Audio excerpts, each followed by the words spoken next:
Hi everybody, I'm back with you after a pretty long hiatus. I'm here today to show you how to do the uh, knockout text in Cricut Design Space. Just give me 1 second while I log in. Come on. And I'm having a lot of issues doing it the traditional way. I've checked YouTube quite a bit and I've seen a lot of tutorials and none worked for me. Believe it or not, they did not work for me. So I'm going to go into Design Space and show you how I do the knockout text. And this method really is very involved, so I would suggest to get a piece of pen and paper. I'll try to go as slowly as I can, but I still have to go at a pretty quick pace because I don't want the video to be too lengthy. If you think that I'm going too fast for you, use your settings options on your YouTube browser to reduce the speed so that you'll be able to keep up at a manageable pace. So with the knockout text, you normally have a word in the background that's pretty bold, and we're going to go with one. I'm going to use a surname here, um, just any surname. I'm going to use Mears. I'm from the Caribbean, so this is a pretty popular name. I am going to go up here to my fonts and I'm going to change it to a pretty bold font. I'm going to use my system fonts because all shows all the Cricut fonts, all the system fonts, all the free fonts I would have downloaded from the font. You get the idea. So I'm going to use my system font so that I can look for a font that I want pretty quickly. I can use Arial Black. Let's see if there's another one that is just as big. I'm going through this pretty quickly here. Headline is a good one. And Impact is a very good one. So let's try Impact. You see how nice and bold that is. I'm going to draw this out. Normally for t-shirts and stuff like that, I normally would put my t-shirts at about 8 inches across. I normally wear a small or a medium shirt depending on the manufacturer. And I want to unlock here and you will see, well, let me lock it back. Now this is how it starts. It starts with these two diagonal arrows. When I click on these diagonal arrows, normally just take it like this. It keeps it, what's the word I'm looking for? So these two arrows here, um, diagonally, would allow you to move your image back and front. So I'm gonna put mine at about 8 and 2, but I normally want my length to be about 3, so I have to unlock it for that. When I unlock it, this turns green, and I now have 4 arrows like north, south, east, west here, and I can now pull it down to where I want it to be, and then I'm going to lock it again so that whenever I move it, it stays there. It stays more or less together the way that I wanted it to do to be in the first place. Is not going to distort. So I'm tripping over my words. Let's continue. So this is my background here, Mears as the surname. Now these, I want the letters to be a lot closer together. So I'm going to go right here, letter space, and I am going to reduce it until it gets close enough for me. Sometimes you also have to, I don't like that because the A is joined onto the M, so I'm going to put it at 1. Sometimes you have to do it manually. So in a case like this, where I'm moving this around like this, I'm going to go in, I'm going to click on ungroup, and ungroup allows me to move each letter individually. So now I can take this Y and I can take it a little closer, and I'm okay with the distance. Am I? No, not really. I lied. Um, I'll bring around the E a lot more. I'm going to look at it some more. Maybe take this S and bring it across just a smidgen. And the M, I'm going to put the M across just a smidgen. I think, let's see, bring the E a little bit closer. Look at it. And you take your time with this, okay? And you put them where you want them to go. And I think I am pretty much okay with this. And I'm okay with it, so I'm going to select all again. And I am going to click group. Okay, so this panel here just shows that these letters make up this word. This is what makes this up. Okay, so I'm going to click on weld, and this immediately makes it a cut file, and again you can move it around. So that is my background image. Now down here I can zoom in to make it bigger so that I can see what I want to do, what I'm going to do. And the next thing I'm going to do is to insert my text. Now my text here is, I'm going to use the Samantha font, and I am going to change, I'm actually going to use the word Samantha as well, Samantha. Okay. So I'm going to use Samantha and Harry. That's my word. And I'm going to go back to my system fonts. I'm going to type in Samantha here, and that's that one. And it changes my font to something really pretty. And you can see here how distorted this is. This is how the font came in. You can see nothing is joined or anything like that. And I chose a cursive font for a reason, because again, we have to take this and fix it. So I'm going to go to ungroup. I am going to start moving these around, and because these are cursive, I want them to join. Let me bring this in a lot more so that you'll be able to see. And you can see the ends of them have a hook. Sometimes the beginnings have hooks and stuff like that. And I can bring this around, make sure they're joined, so that when I'm finished editing this, it looks like one nicely written word in cursive. See, everything looks like it's joined. One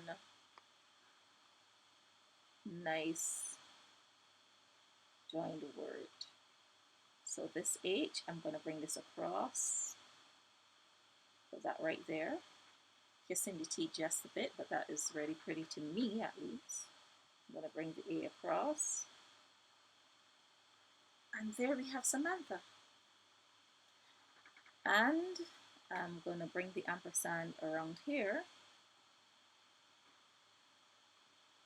And now I have to bring around Harry. So what I'm going to do is to just bring around the whole word Harry.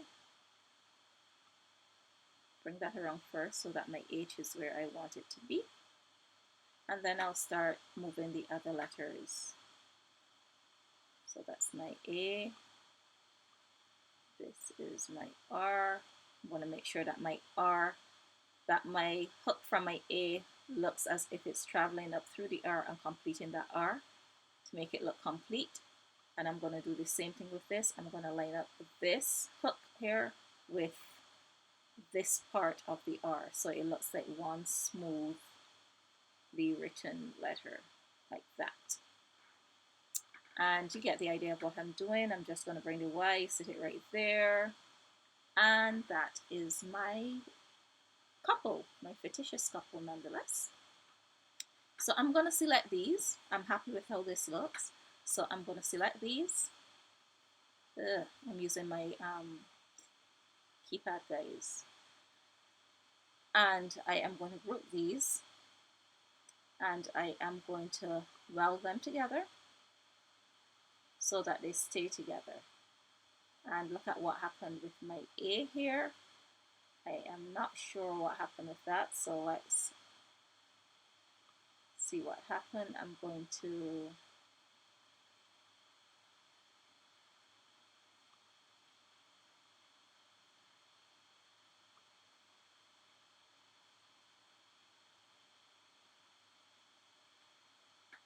just make sure that it's just kissing and that that does not go all the way inside. Let me move the N,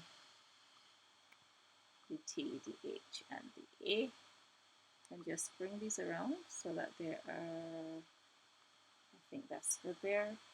I'm glad that happened. So you can see sometimes you just have to hit your undo and go back and fix whatever it is that happened. I'm going to group it again and I'm going to go to weld. So what had happened is that the hook from the M, I had it so far into the A that when I welded, it just turned the inside of the letter black. So there you had another lesson. So here we are, Samantha and Harry. And I have my mirrors here. I have that at about, I'm going to put this back at about 8 by 3 right here. I'm going to put that back there.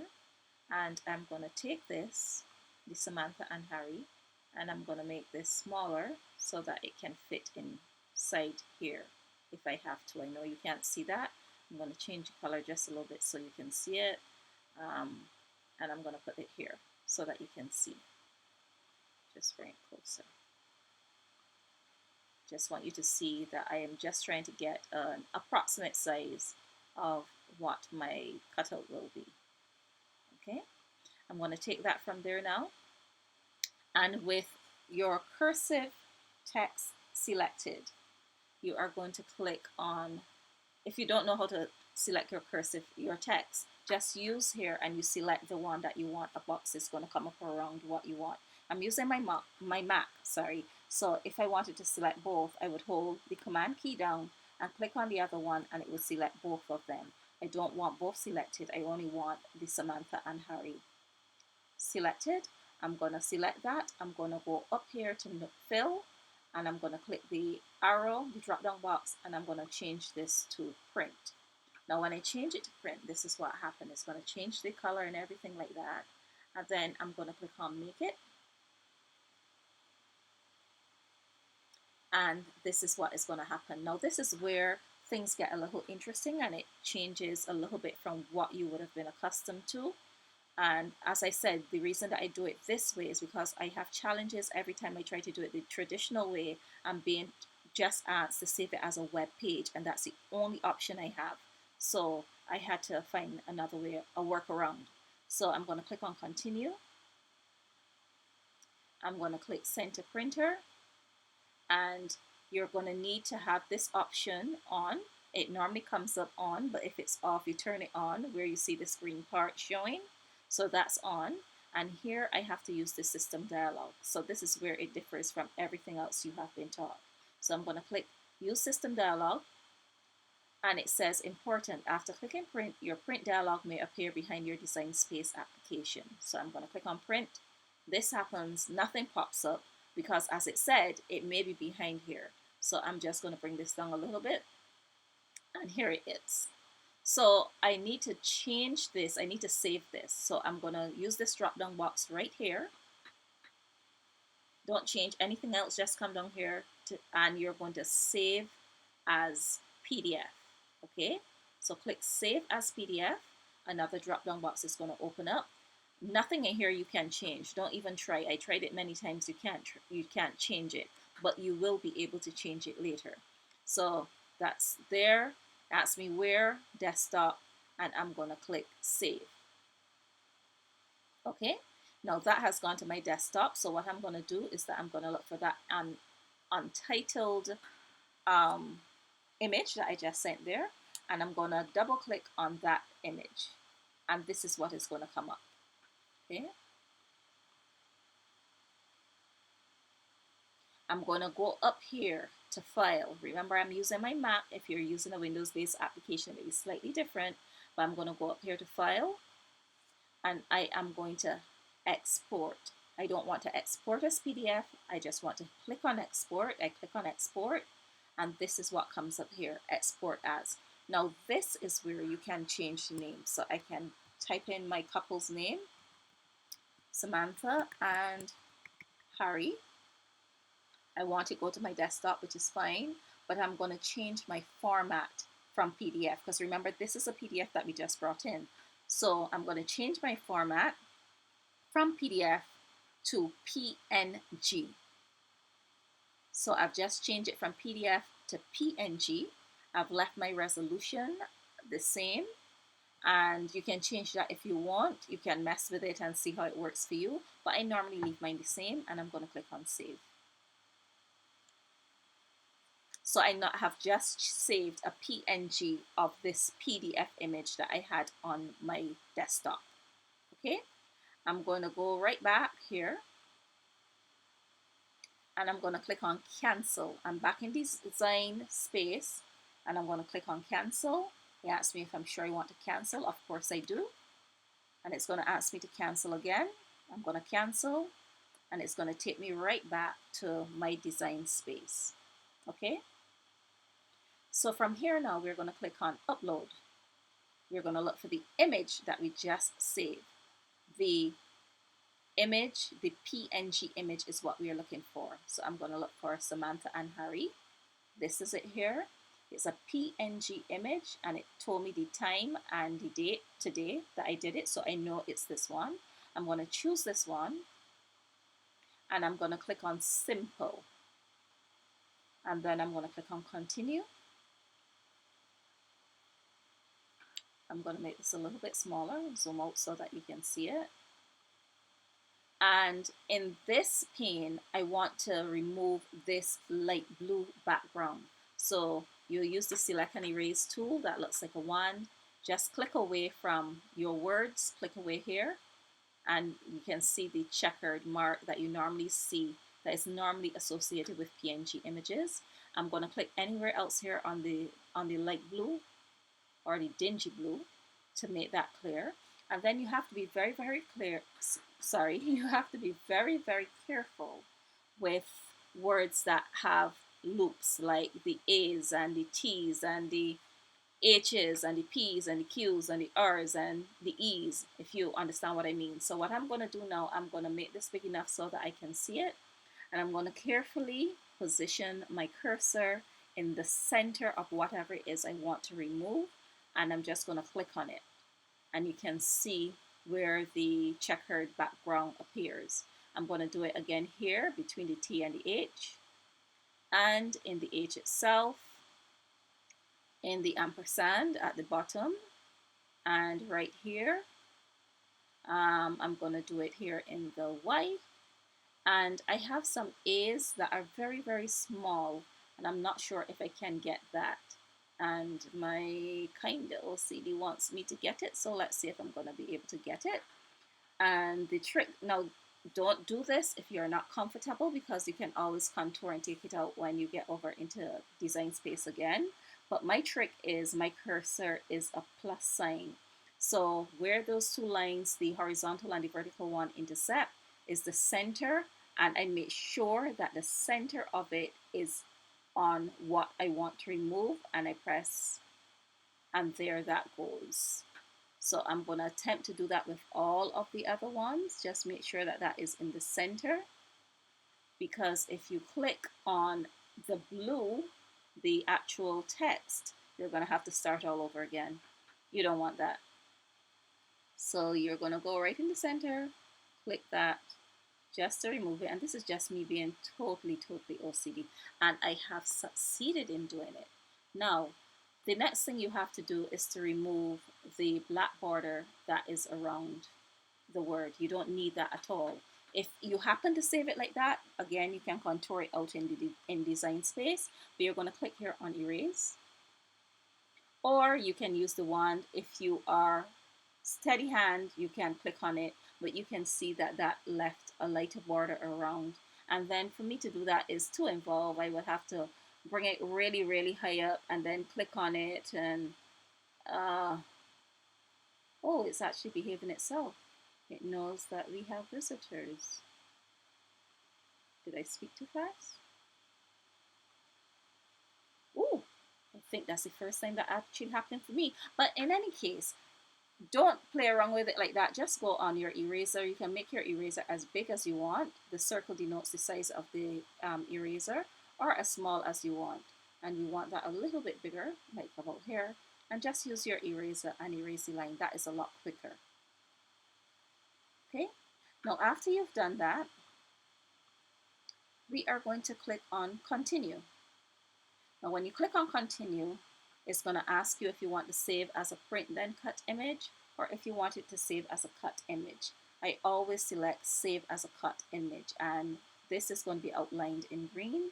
And then you can put in your tags, you can put knockout, whatever you want, leave the name so that you can find it quickly.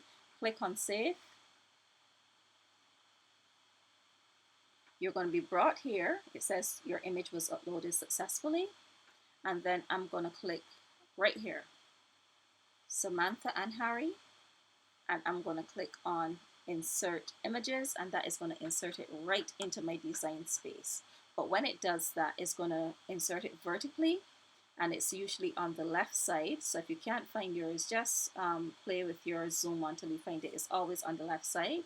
And then I'm going to take this and I'm going to rotate it. I can either rotate it here or I can rotate it from here. I can decide that I want to rotate it, and I can rotate it 90 degrees, is it?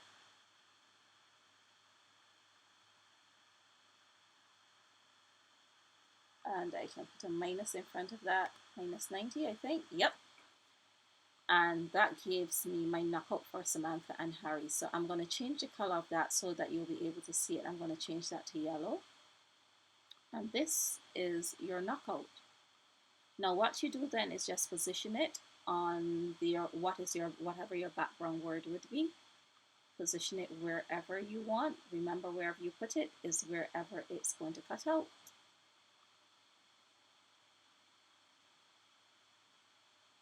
And I think I'm okay with that there. Just change it to yellow so that you can see it. And I'm going to move this one from here. And I'm going to select these two. So I'm going to go over here. I can either draw a box around the two of these and it will select both. You can see both of these went dark gray, so these two are selected.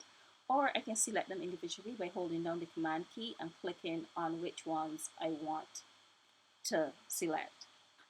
So after I've done that, I'm going to go down here to the bottom and I'm going to click on slice. And that's it. You've created your knockout. Okay, you're a little bit confused. You want to know where your knockout is. Okay, so I'm just playing with you. So what you'll do is to just go up here. You can see your slice results. So you can go here and you can move this one. We don't need that. You can delete that. And you can go here and you can get the other one. We don't need that for sure. So where is your knockout? There's another one that's right here that you can't see because it's in black. And you move that and there your knockout is. Isn't that fantastic? Anyhow, I'm going to use this one here. I did not duplicate this for a reason, because you can always go back in and you can change this. So I can go back here and I can change this to no fill. And I can change the color. I can change the color. Let's change the color to red. Let's see how that looks. And then I can take this and I can try to position this in here now. At this point, you're going to have to do some moving around. Actually, this one here seemed to be pretty good. And here we go. Your knockout. Oops. Your knockout text.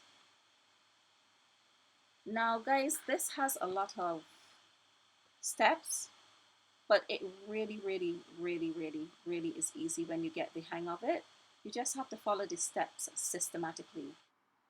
So here you have it, your knockout text, Samantha and Harry. As I say, they're fictitious in my mind, but if you are a real couple, all the best to you. Wish you all the best. So if this is your project, whatever it is, whatever word you have there, whatever cursive or whatever it is you have there, you just click on make it. When you click on make it, it will separate it into the two colors, the red and the black. The black will cut out the mirrors along with the knockout. So the words Samantha and Harry will not be a part of your bigger vinyl medium, if that makes sense. And then this one will cut out separately. However, you have to remember, if you're doing heat transfer vinyl HTV, to click on mirror. And you need to do that for both mats. It's very, very important. It's like the first commandment of heat transfer vinyl. So you will click mirror and you will print this, and you would put this on your, whatever your medium is, your t-shirt, your towel, your onesie, whatever it is, and you will put that on there and you will cut it out. I'm not going to cut this out now. I'm not even connected to my maker, so I'm not going to cut this out now. So some people have asked me what type of vinyl I use, and there are lots out there, but the one that I started with that I still like, I have not yet gotten to do a comparison, is the Firefight brand. A lot of people were telling me about Scissor. I have not been able to get that one. I haven't tried that one yet, but the one that I'm using, I absolutely love it. The colors are vibrant.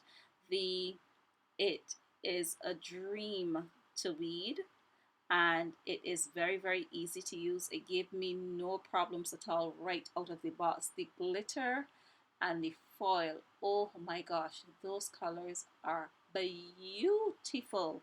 I absolutely love it.